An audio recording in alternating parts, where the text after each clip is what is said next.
दोस्तों, human psychology है जो हर फील्ड में लागू होता है कि इंसान को जो चीज़ मिल जाती है उसकी वो कद्र बहुत कम करता है और जो चीज़ उसे नहीं मिलती है उसके पीछे वो बहुत ज़्यादा परेशान रहता है और वो चीज़ वो पाना चाहता है। और पैसे के मामले में तो ये साइकोलॉजी बहुत ही प्रैक्टिकल तरीके से काम करती है। आप देखेंगे कि इंसान जो पैसे कमा लेता है, जो पैसे वो अर्न कर लेता है, उस पैसे को बचाने के बारे में, अपने पास टिकाने के बारे में बहुत ही कम ध्यान देता है और जो पैसे वो अब तक नहीं कमाया है उसके बारे में वो ज़्यादा परेशान रहता है कि कैसे वो और ज़्यादा पैसे कमाए। और इसके लिए वो अलग अलग तरीके से अपना दिमाग लगाता है कि कैसे वो और ज़्यादा पैसे कमा सकता है। जैसे कि ज़्यादातर लोग जॉब से पैसे कमा रहे होते हैं और जॉब से जो पैसे कमाते हैं वो उनके पास अगर नहीं बचता है, उनको फाइनेंशियल प्रॉब्लम होती है, तो वो ये सोचते हैं कि जॉब से ज़्यादा कुछ नहीं हो सकता है। उन्हें ज़्यादा पैसे कमाने के लिए बिजनेस करना होगा, अपनी मनचाही सफलता पाने के लिए, अमीर बनने के लिए उन्हें बिजनेस ही करना होगा, जॉब से ज़्यादा कुछ नहीं हो सकता है। और इस तरह की सोच के कारण से वे बिजनेस करना चाहते हैं। बट प्रॉब्लम ये है कि जब वो अपने घर में बड़े बुजुर्ग या फिर अपने माँ बाप से बात करते हैं कि वे जॉब छोड़कर बिजनेस करना चाहते हैं, तो अक्सर कोई भी माँ बाप, कोई भी बड़े बुजुर्ग जो हमारे शुभचिंतक होते हैं, वो हमें बिजनेस करने के लिए वहाँ पे मना करते हैं।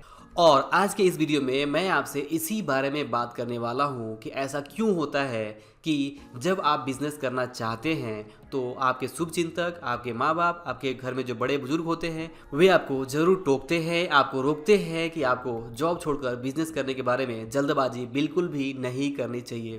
तो दोस्तों, इसके पीछे सिंपल रीज़न ये है कि आप देखेंगे कि पैसे कमाने के दो तरीके होते हैं। पहला होता है अर्निंग मनी विदाउट रिस्क और दूसरा होता है earning money with risk of losing capital, losing money. तो जो पैसे कमाने का पहला तरीका है नो रिस्क, इसका सबसे बड़ा एग्जाम्पल है जॉब यानी कि नौकरी। जी हाँ, without risk of losing capital, without risk of losing money जो तरीका है पैसे कमाने का, उसका सबसे बड़ा एग्जाम्पल है जॉब यानी नौकरी। जब हम नौकरी से पैसे कमाते हैं तो वहाँ पे हमारा अपना कोई भी कैपिटल नहीं लगा होता है, हमारा अपना खुद का कोई वहाँ पे इन्वेस्टमेंट नहीं होता है। हमें वहाँ पे लगभग ना के बराबर, बिल्कुल भी ना के बराबर रिस्क होता है, कोई रिस्क नहीं होता है। और हम वहाँ पे डायरेक्टली जो पैसे कमाते हैं वो हमारा कंप्लीटली प्रॉफिट होता है। जबकि इसके अलावा पैसे कमाने के जितने भी तरीके हैं, चाहे वो बिजनेस हो, चाहे वो इन्वेस्टिंग हो या कोई भी दूसरा तरीका हो, वहाँ पे अगर आप पैसे कमा रहे हैं तो वहाँ पे सबसे बड़ा रिस्क होता है risk of losing money, risk of losing capital. जी हाँ, बिजनेस करने के लिए, इन्वेस्टमेंट करने के लिए आपका कुछ कैपिटल लगा होता है, आपका खुद अपना पैसा लगा होता है और आपको बिजनेस से, इन्वेस्टिंग से प्रॉफिट ही होगा, इसकी कोई भी गारंटी नहीं होती है। दुनिया में ऐसा कोई भी बिजनेस आज तक नहीं बना है जहाँ पे सिर्फ आपको प्रॉफिट की गारंटी मिले। और इसलिए अगर आप बिजनेस इन्वेस्टमेंट करते हैं तो वहाँ पे हमेशा रिस्क होता है कि आपको इनकम होगा या नहीं होगा, आपको प्रॉफिट होगा या नहीं होगा, इसकी तो कोई गारंटी नहीं है। उल्टा रिस्क इस बात का है कि आपने जो भी पैसे वहाँ पे लगाए होंगे वहाँ पे भी अगर कुछ दिक्कतें आती हैं, कुछ प्रॉब्लम्स होती हैं, कुछ मिस्टेक्स होती हैं, तो आप वो जो अपना कैपिटल है, जो पैसा है, वो लूज़ कर सकते हैं और वहाँ पे आपको नुकसान उठाना पड़ सकता है। तो दोस्तों, अब जब आप समझ चुके हैं कि पैसे कमाने के दो तरीके होते हैं, पहला तरीका होता है कि आप बिना रिस्क के पैसे कमाओ जैसे कि जॉब, और दूसरा तरीका है कि आप रिस्क उठाओ और पैसे कमाओ जैसे कि बिजनेस या इन्वेस्टिंग। तो अब मुझे आप बताओ कि किसी भी समझदार इंसान के पास ये दोनों विकल्प दिया जाए कि उसके पास दो विकल्प है। पहला विकल्प है कि वो पैसे कमा सकता है जहाँ पे कोई रिस्क नहीं है और दूसरा विकल्प है कि वो पैसे कमा सकता है जहाँ पे कि काफ़ी सारा रिस्क है। तो ऐसे में वो समझदार इंसान कौन सा विकल्प चुनेगा? जी हाँ, सही समझा आपने कि वो विदाउट रिस्क पैसे कमाने का विकल्प चुनेगा और ये विकल्प काफ़ी हद तक सही है। और यही वो लॉजिक है, यही वो कारण है जिसकी वजह से हमारे घर में जो बड़े बुजुर्ग होते हैं, माँ बाप होते हैं, जो हमारे शुभ चिंतक होते हैं, वेल विशर होते हैं, वो चाहते हैं कि हम जॉब करके पैसे कमाएं, ना कि बिजनेस इन्वेस्टिंग करके। क्योंकि अगर आप जॉब शुरू करते हैं तो आपको पहले दिन से, पहले महीने से आपको सैलरी मिलेगी। आपका 100% वहाँ पे जो भी सैलरी है वो प्रॉफिट ही है। भले वो सैलरी कम हो या ज़्यादा हो, इससे फ़र्क नहीं पड़ता, बट आपको वहाँ पे 100% जो भी पैसे मिलेंगे वो आपकी कमाई होगी। बट वहीं पे दूसरी तरफ अगर आप बिज़नेस करते हैं तो बिज़नेस में हमेशा ही रिस्क होता है और अक्सर किसी भी बिज़नेस को उठा के देख लें तो एक अच्छा बिज़नेस सेट करने के लिए, एक अच्छे बिज़नेस को प्रॉफिटेबल बनने के लिए कम से कम साल भर, 2 साल, 3 साल, इससे ज़्यादा भी समय लग सकता है। और प्रॉब्लम ये होती है कि आप जो भी नए बिजनेस देखेंगे तो अगर आंकड़ों उठा के देखा जाए तो एक आम आंकड़ा ये कहता है कि अगर 100 नए बिजनेस शुरू होते हैं तो 3 साल के अंदर ही उसमें से 80 से 90 बिजनेस बंद हो जाते हैं और 3 साल के बाद सिर्फ 10 से 20 बिजनेस बचते हैं और उसमें भी अगले 10 साल के अंदर वो जो 10 या 20 बिजनेस बचते हैं उसमें सिर्फ 2 या 3 बिजनेस ऐसे होते हैं जो 10 साल या उससे ज़्यादा रन कर पाते हैं सक्सेसफुली। तो इन आंकड़ों से एक बात तो बिल्कुल समझ में आ जाता है कि बिजनेस करने में कितना ज़्यादा रिस्क होता है, खास तौर से अगर आपका कोई पुराना फैमिली सेट बिजनेस नहीं हो और आपको नया बिजनेस करना हो। नए बिजनेस के साथ बहुत ज़्यादा रिस्क होता है और आपको इस फैक्ट को समझना होगा, ध्यान में रखना होगा। और ये बात माँ बाप, वेल विशर, जो भी हमारे शुभचिंतक होते हैं वो जानते हैं कि नए बिजनेस को सक्सेसफुली या फिर प्रॉफिटेबल बनने के लिए जो समय लगता है, जो उसमें रिस्क होता है वो बहुत ही ज़्यादा होता है। और ऐसे में अगर आपका बिजनेस 3 साल के अंदर बंद होता है तो यहाँ पे आपकी खुद की जो सेविंग्स है, आपके जो माँ बाप की सेविंग्स है वो वहाँ पे लॉस में जा सकता है, आपको वहाँ पे नुकसान उठाना पड़ सकता है। और इसके अलावा बात सिर्फ यहीं पे क्लोज नहीं होती है।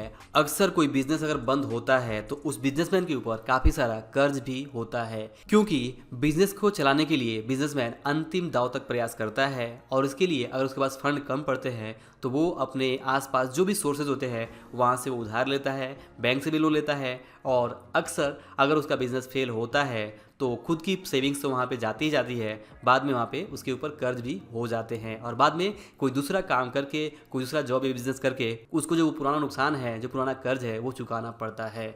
तो यहाँ पे इस तरह से आप समझ सकते हैं कि बिजनेस करने में कितना ज़्यादा रिस्क है। और इसी रिस्क को समझते हुए हमारे माँ बाप, हमारे घर में जो भी बड़े बुजुर्ग होते हैं वो समझाते हैं कि हमें जॉब पे ज़्यादा फोकस करना चाहिए, ना कि बिजनेस। और वैसे भी बिजनेस शुरू करने के लिए हमें कैपिटल यानी पूंजी की ज़रूरत होती है।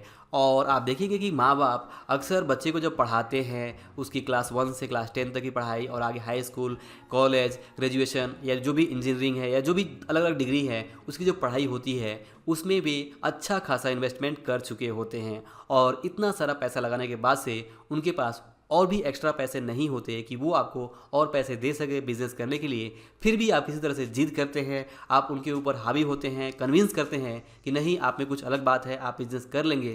तो वो अगर मान भी जाएं और आपको पैसे बिजनेस करने के लिए दे भी दें तो भी उनके मन में डर रहता है। और अक्सर 10 में से 8 बार जो चीज़ें होती हैं, जो आंकड़े कहते हैं, उसके हिसाब से बिजनेस जब फेल होता है तो आपको भी दर्द होता है और माँ बाप को दर्द होता है। और इसीलिए माँ बाप चाहते हैं कि आपको ये पेन ना हो और उन्हें भी ये पेन, ये दर्द ना हो। और इसलिए आप जॉब करें। जॉब के बाद से अगर आपके पास एक्सपीरियंस हो जाए, आप खुद की एक अच्छी खासी पूंजी इकट्ठा कर लें तो उस पूंजी में से थोड़ा बहुत लगाकर आप कोई बिजनेस शुरू करने का सोचें। अदरवाइज़ अगर आपने अपनी खुद की पूंजी इकट्ठा नहीं की है तो आपको यहाँ पे बिज़नेस के बारे में अगर आप सोचते भी हैं और दूसरों की पूंजी से अगर आप बिज़नेस करना चाहते हैं तो आप वास्तव में काफ़ी ज़्यादा रिस्क उठाने का सोच रहे हैं। और ऐसे में अगर कुछ भी गलत होता है तो इसका नुकसान आपके सभी चाहने वाले को पड़ सकता है। आपके खुद की फैमिली, आपके माँ बाप, आपके जो भी वेल विशर हैं, इनका असर सब पे हो सकता है। तो यहाँ पे इस वीडियो के लेसन ये है कि सबसे पहले तो आप इस लॉजिक को समझें कि जो भी हमारे शुभचिंतक हैं वो क्यों हमें बिजनेस इन्वेस्टिंग करने के लिए मना करते हैं।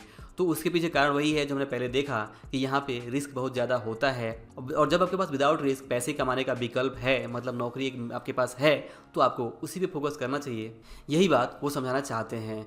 बट अगर आपको लगता है कि आप सच में नौकरी के लिए नहीं बने हैं तो भी आपको नौकरी का एक्सपीरियंस थोड़ा बहुत लेना चाहिए, समझना चाहिए, सीखना चाहिए। क्योंकि आप नौकरी करके दूसरों के लगाए हुए पैसे से आप बिज़नेस को सीख सकते हैं। आप जिस भी फील्ड में काम कर रहे हैं, जो भी कंपनी में आप काम कर रहे हैं, वहाँ पे उस कंपनी में काम करने का एक तरीका होता है, वो भी ऑलरेडी एक बिज़नेस होता है। तो अगर वो बिज़नेस प्रॉफिटेबल है तो आप वहाँ पे जॉब करते हुए ये सीख सकते हैं कि कैसे वो कंपनी चल रही है, कैसे वो बिज़नेस प्रॉफिट कमा रही है। और ये सारा एक्सपीरियंस करने के लिए थोड़ा बहुत समय ज़रूर लगेगा। और इस समय के साथ में सबसे पहले तो आप जो भी वहाँ पे अर्न कर रहे हैं सैलरी के थ्रू, वहाँ से आपको एक बचत करके जो है एक पूंजी बनानी चाहिए। और उस पूंजी के ऊपर आपका फ्यूचर प्लान होना चाहिए कि आप फ्यूचर में वहाँ पे अपनी कुल पूंजी का एक छोटा हिस्सा आप बिजनेस करने के लिए जरूर रिस्क पे लगाना चाहेंगे।